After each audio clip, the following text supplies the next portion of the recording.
Bien bonjour à tous, c'est Riff Studio. Aujourd'hui on va jouer avec les effets. Non, plus précisément, on va essayer de retrouver le son d'un des plus grands guitaristes que la Terre a connu. Je parle bien sûr de Slash. Alors Slash, c'est un très grand guitariste qui a joué notamment avec Guns N' Roses. Surtout avec Guns N' Roses, c'est surtout là où on le reconnaît. Donc, j'ai pris un peu mon téléphone. Je vais vous dire la définition exacte d'un effet à la guitare, comme ça, plus de soucis. Un effet à la guitare désigne une modification sonore appliquée au signal produit par la guitare. Ces effets sont utilisés pour enrichir, transformer ou altérer le son de l'instrument, offrant une grande diversité de textures et de styles musicaux. Ils peuvent être intégrés par un ampli, générés par des pédales d'effets ou via des logiciels. Maintenant, vous savez vraiment qu'est-ce que c'est qu'une pédale ou bien un effet.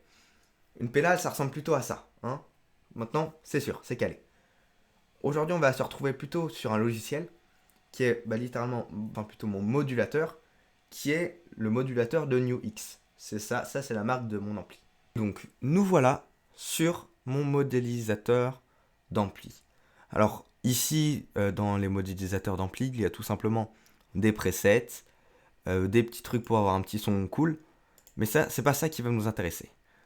Déjà, on va partir sur une toute nouvelle base. Alors déjà, ce qu'on peut savoir, c'est que Slash jouait sur une ampli assez spéciale qui est nommée la Brit 800, qui est là, qui est tout simplement une ampli Marshall. Donc, vu qu'on a choisi, comme je le répète, la Brit 800, il va falloir mettre le gain, le level, la basse, le middle, le tremble et la présence.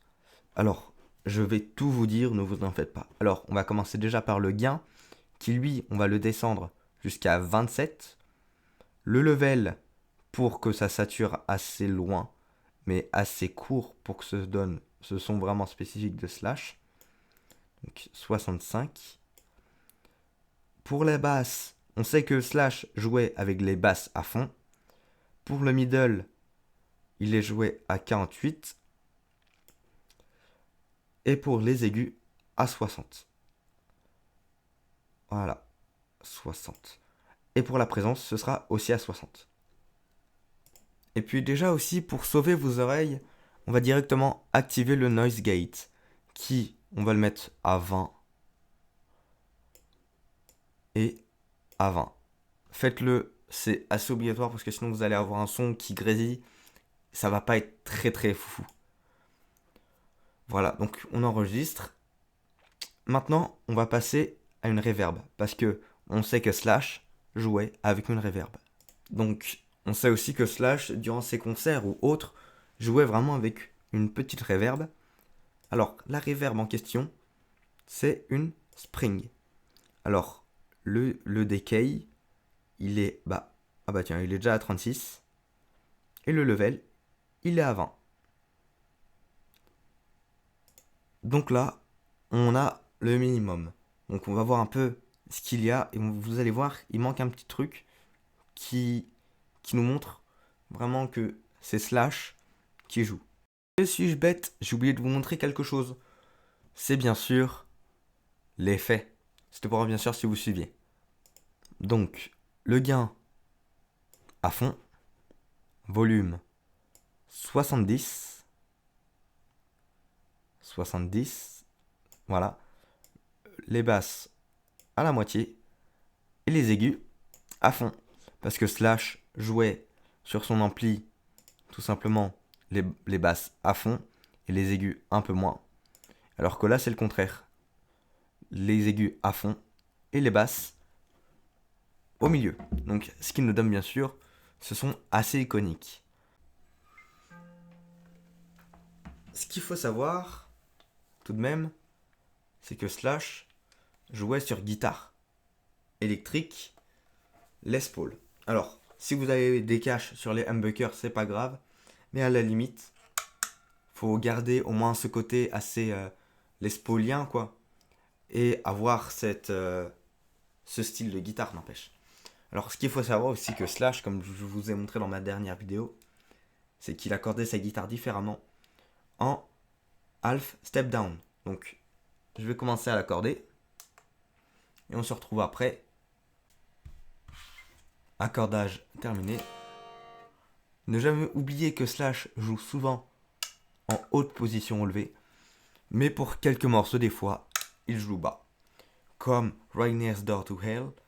Et en haut, Sweet Child O' Mine. Donc on va voir directement le son qu'avec ce que je vous ai montré, la guitare A.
Et voilà comment avoir le son mythique du guitariste Slash du groupe Guns N' Roses. Cette vidéo touche à sa fin. Merci de l'avoir regardé jusqu'au bout. Ça me fait super plaisir. N'hésitez pas à vous abonner, liker et commenter cette vidéo. Donc n'hésitez pas aussi à suivre mes autres réseaux ou comme TikTok où je fais plein de choses, vraiment plein de choses différentes. Mais mon Instagram qui reste quand même tourné sur la guitare électrique. Tout ça bien sûr c'est dans la description. Je vous laisse sur cette magnifique outro que j'ai faite. N'empêche que je sais pas si vous avez remarqué mais aussi j'ai changé ma photo de profil. N'hésitez pas à me dire comment vous la trouvez. C'était Riff Studio, à la prochaine.